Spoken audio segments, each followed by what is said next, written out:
Hello, my friends. How are you? Thank you for stopping by. My name is Jason, and this is the Outstanding Life Show. And here we talk about everything recovery. We talk about addiction. We talk about mindfulness, and we talk about, we talk about quite a few different things in full transparency. And so if you're new here and you want to know more about what we're doing, or if you have any questions, again, just leave them in the comments. Say hello. Let me know what your thoughts are. I really enjoy putting these shows on, and I get a lot of questions from you, my audience, and that really helps engage with the show. That really helps me drive the direction that we show up with day to day. Some of the topics you guys bring forward, some of the things you ask me. So I do appreciate that, and I'm going to take a minute and celebrate that. So thank you again. But if you're not sure who I am, my name is Jason. This is the Outstanding Life Show. I made a season 1 before, and season 1 was pretty awesome. It was, hold on, I'm just going to bring up the overlay. It was about overcoming, it was like an intro to everything. It was an intro to recovery. It was my first live stream. It was my first, I fumbled a lot through that whole thing, season 1. But it was really, I want to say, a learning opportunity, because what I actually ended up doing was it brought me forward into seeing what was working and what wasn't working. And for me, I really appreciate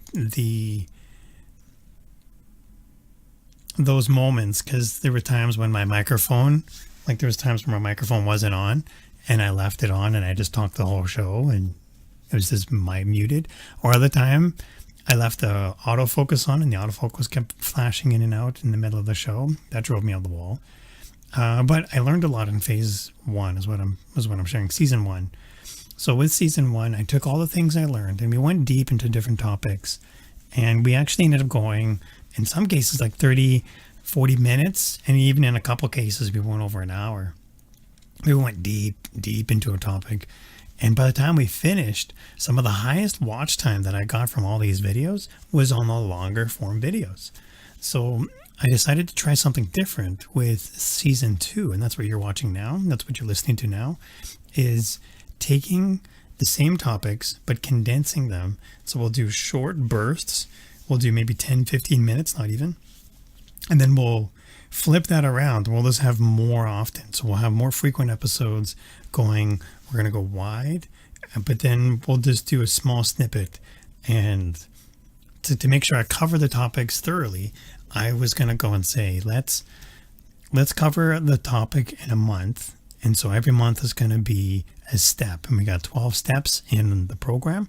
So why not go over the 12 steps in 12 months? Now, we've been going live every day, every night, and we've been going consistently, and I'm having a lot of fun with it. And I wanted to share with you some of the wins that I've encountered so far. I'm gaining the most amount of engagement from these shorter burst episodes. And I've also set up with some help from my friend Susan. She was able to help guide me to have a home. And so I took a blog, a WordPress blog, and then I put all the show notes on the blog. And so when I publish the blog, those are the show notes. But if you're interested and you want to get the show notes sent to you, I set up a Facebook Messenger. So if you type notes in the comments below, we'll have the notes sent out to you by Facebook Messenger. It's actually pretty cool. So some people like reading everything. Actually, I gain, it sounds really weird, but watching the videos, I gain as much people reading the blog as I do watching the videos. And that really intrigued me. So I wanted to make sure I had the content available in all the places that people go. So if you see me on YouTube, I will have more YouTube videos sent out to you. If you find me on Facebook, I'll have more Facebook videos sent to you. And then if you read the blog, there's just all the show notes. Then it goes back, way back to season 1. And I've got all the show notes there. So if you find me on blog, I'll just show you more blog. You find me on Facebook, I'll just give you more Facebook. It's actually really fun. I've had a lot of fun setting it all up and working it all together. But Anyway, so that's what I've learned from season 1. Now we're jumping into season 2. We're knee deep. We're halfway through step 1. We're on the 19th day, and I'm really enjoying it. I don't know if you can see that in my demeanor and how I show up, but I want to take a minute and celebrate and thank you for hanging out with me. Now, jumping into the topic, I want to go check out something. Hold on. Yeah, so we have Kim here. Hey, Kim, how's it going?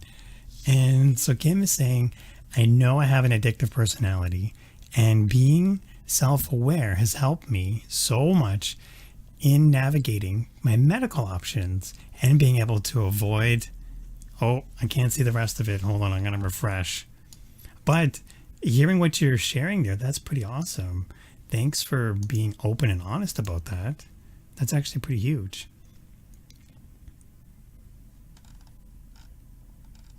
Knock on wood. Dependency. That's actually pretty cool. Well, I mean, I remember I went to go get my laser eye surgery done, Kim. I don't know if you're watching, but I ended up going and noticing that on the form when I fill out the name, address, phone number and stuff, they're like, oh, do you have any, are you allergic to anything? And I wrote down, I was like, I'm allergic to alcohol and other addictive substances. So I put that down. And later on, when it came to crunch time, when it came to go time, with like when they're warming up the lasers, they don't really warm up the lasers, but when I was about to go into the room, I was panicking, and they're like, did you want to go? And they offered me, I think it was a Xanax or Ativan, I can't remember. And they're like, do you want to have it? It'll calm your nerves. And then I immediately went and I was like, no, I don't want to have, see this? I don't want to, no. I would sooner take a laser to the eyes than have to worry about becoming hooked on other addictive substances like Xanax, like Ativan. So thanks, Kim, for sharing that. I really appreciate that. So I can relate to your comment there. So let's jump into today's show notes. So I labeled today, and it was called Overthinking Everything. And I don't know about you, but that describes me down to a fault. Okay, so what I'm saying is I overthink everything.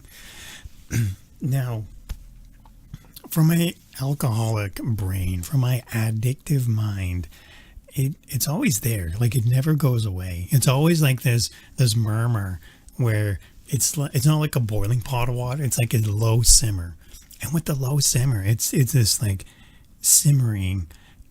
And I want to say that I focus on it, but I don't go out of my way to like sit there and look at the boiling pot of water, because the boiling pot will never boil. But I know in my heart of hearts that my addictive mind is always there. So it's not that I don't pay attention to it. I pay it the attention that it needs, but I don't let it make decisions for me. And I can, as long as I keep control, as long as I keep it in my sights. I don't want to say I control that, but I want to say as long as I keep it in my forefront, as long as it's my awareness, I can then live with it. And for me, it's safer for me, and this is just me talking about my recovery, that for me, recovery itself is the simple part. It's my addictive brain that makes it super complicated. It overcomplicates it. I don't know if you can relate to this, but I overcomplicate everything. And that's the title. I overthink everything. That's the today's show title. And so when I overthink everything, I'm rationalizing things. I'm trying to analyze. And as much as I'm thinking like an overdrive, while I'm in that state of trying to analyze and overthink things, what ends up happening is on the recovery or on the addiction side, the recovery piece it's slippery. It's guile. It's cunning. It's clever. My addiction knows how to spin my mind. My addiction knows how to, I don't want to say badger me, but it certainly knows how to wind me up, rile me, and ultimately make a fool of me. So if left unchecked, remember when I said to keep in my focus? The moment I let things out of control, the moment I start taking it for granted, the moment I start making an assumption that things are just going to be fine, and if I don't worry about it, I'll be okay. And the moment I stop paying it the respect that it needs, the sooner that it's going to creep in. And that's what it is. My addiction is creepy. No, it's a creepster, where it's going to be there. And if I take it for granted, it'll spread. It's like wildfire. It'll grow, kind of like gremlins. When you spill water on them, they just grow and they multiply. So my addiction, I can't let it out of my sight. I can't let it make a decision for me. I don't want to say I have to question it, but if I can appreciate myself with who I am now, as long as I'm comfortable in my skin with where I am in life, with where I'm going, and if I'm working my program by going through those exercises, I'm keeping that, just for this 1 minute, just for this 1 hour, I'm not drinking.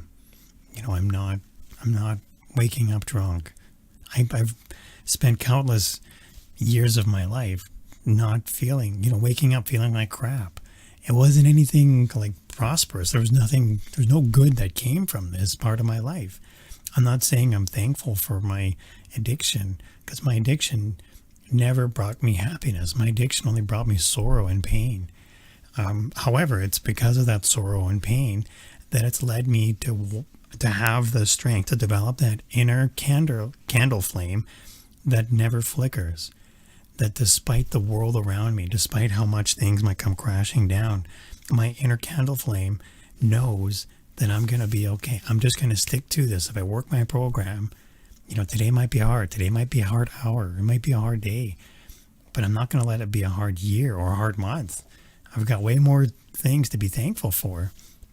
So circling back to the recovery side of things, like the addiction, the addict mind and the stickiness, that if I let that addictive mind spread, and as soon as it's moving around, it's like a snowball. It just piles up on itself. And the moment I start letting it make decisions for me, I said earlier, it makes a grand fool of myself. Some of the worst mistakes I've made have been because of these inabilities to see, I don't want to say a sense of fulfillment, but I was at a stage in my life where I was chasing something and I was trying to fulfill myself with something that wasn't working. I was trying to bury myself with the job, or I was trying to surround myself with a significant other, and my girlfriend wasn't gaining me a sense of fulfillment. But the spiritual void that was in me can't be filled with anything else except for spirit. It doesn't matter how many iPads I try and buy myself, or how many times I go to the gym and work out. Like, those are just masking things. And we talk about masking a little bit later. We talk about buffering and how we kind of almost numb ourselves. But there's still that raw sense of what part of me is feeling that way, what part of me is digging deep beyond this. And those are what the addictive mind preys on, is those weaknesses. And I'm not saying I can remove that weakness. What I'm saying is through my 12 steps, through my recovery program, I'm able to work the steps. I'm able to put the hard effort into it. And I don't want to say it's hard, no, but I don't want to say it's easy either. What I mean by that is, when things are going well, when things are going smooth, and when things are going amazing, it's easy to say things are working. But when things get hard, when trials and tribulations, when difficult scenarios suddenly erupt out of nowhere, it's no longer easy to maintain my program. It's no longer easy to just say things are going to be fine.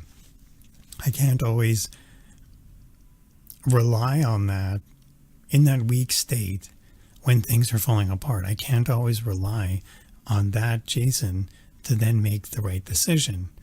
So what I do is to help set that up, to help make that challenging moment less challenging, is by ensuring that I've done my steps and worked my program when things were going well. So what I mean by that is when things are going well, it's easy to not want to do the program. It's like when you don't want to go to the gym because it's nice outside. It's easy to not want to do things when it's nice out. But as soon as it becomes difficult and challenging, if the only time I work on my program is when things are going bad, the amount of experience I'm going to have in the program is very, very minimal. It's very small. And so if I'm working on my program genuinely, and I'm putting in the hard effort, and I'm willing to go and put in that difficult, hard work, like that sense of self-awareness, that sense of intuitiveness, where I really get to know myself in those raw moments. I really get to appreciate who I am, where I'm at, what I'm after, and where I'm going, is when I'm being honest and open and transparent. And if I don't go through those rehearsals, if I don't put in that hard work when things are going well, when I hit that roadblock, when I hit that difficult situation, that's where the hard work pays off, is when I've done all that hard work beforehand. And then when it becomes difficult, because I've done all that hard work, that makes this difficult situation not as difficult anymore, because I can rely on the experience of the past to help propel me to move forward. You know, if I make a decision, we talked about it before, about if I make a decision while I'm stuck in a rut, whether or not I should stay in that rut, I'm probably going to just stay in the rut. So how do I remove that? I can't. But what I can do is say, hey, you know what? Today's a good day. Let me work my program. Let me work my steps. Let me get some good recovery in. And then what happens then is when that builds over time, I get a day under my belt. I get 2 days. Or I think we had 2,000 days the other day, 2,200, 272 or something. I can't remember. You get a few of those under your belt. And then when you hit that rocky road, when you hit that bump in the plan, I can have the faith and knowledge and trust that I've made it through some of the most challenging parts of my life. And that while this moment I'm experiencing right now is challenging, it doesn't mean it's a showstopper. It just means I haven't yet found a way to succeed through it. So I don't work on my program only when it's convenient or only when it's difficult. I have to work on the program consistently, continually. It's something every day I'm doing. We talked about that before. Okay, so I wanted to go and check on something here. I want to see, hold on, I had some comments up, but I'm not sure if I have them yet. There's always a delay. There's like a Facebook delay on things, and I can never figure it out. Like, I like that it's here, but some of these things make it... I mean, I like Facebook. I do. I really do. But sometimes I think Facebook is just challenging. Okay, so we talked about... There we go. We talked about being able to go and be honest with ourselves, honest and transparent. We also talked about working our program when it's not as easy. We talked about working our program when it's hard. Now, if you're new here, my name is Jason. This is the Outstanding Life Show. We talk about everything recovery related. We talk about addiction. We talk about mindfulness. If you like what we're talking about and you want to know more, go ahead and type notes in the comments, and then we'll have the show notes sent out to you. We do go live every day. I've been going live every day, and I'm really enjoying it. If you like what we're doing, or if you have any questions and you want to find out more, shoot me a message, leave a comment. I really appreciate all the messages you send and some of the comments you share. That instills trust, that you find this is a safe place, and I want to respect that and say thank you. I'm humbled. Okay, so we talked about the show notes. We talked about mindfulness, but something else that's fun for season 2, what we're also doing is we're doing something about a challenge, and we're also going to do something about a gratitude. So we're going to have an action of the day, and we're also going to have a gratitude of the day. So for today's gratitude, I can be thankful that there are moments when I'm weak, and I will remember how much stronger I am today than I was yesterday. And so tomorrow, what that means is I'm going to wake up tomorrow even stronger than I am today, because I'll have that confidence, that knowing, that trust, that belief in myself. Okay, so that's my gratitude of the day. For today's action of the day, today's action is today I'm going to list my warning signs. Now, warning signs, what I mean by that is, what are the people, places, and things that for me are what trigger my addict brain? And that's something I've come to terms with. That's something I've come to know is when these things, when these certain events take place in this sequential order, when this buildup takes place, I can be aware that this is something that it's my trigger. It's my danger zone. It's something where I phone a friend. That's where I reach out to a support system. And for me, I'm going to list that today so that I know what are the preludes. What are some things that I can help prevent these early warning signals? We call those triggers. Okay, so thanks so much for hanging out. I really appreciate that. I really love how you guys take a little bit of time out of your day just to hang out. Again, if you want to know more, let me know. If you like what we're talking about, put the little hearts, put the stars, the smiles. I really appreciate this, and I look forward to seeing you again on another video. Okay, take care. Bye-bye.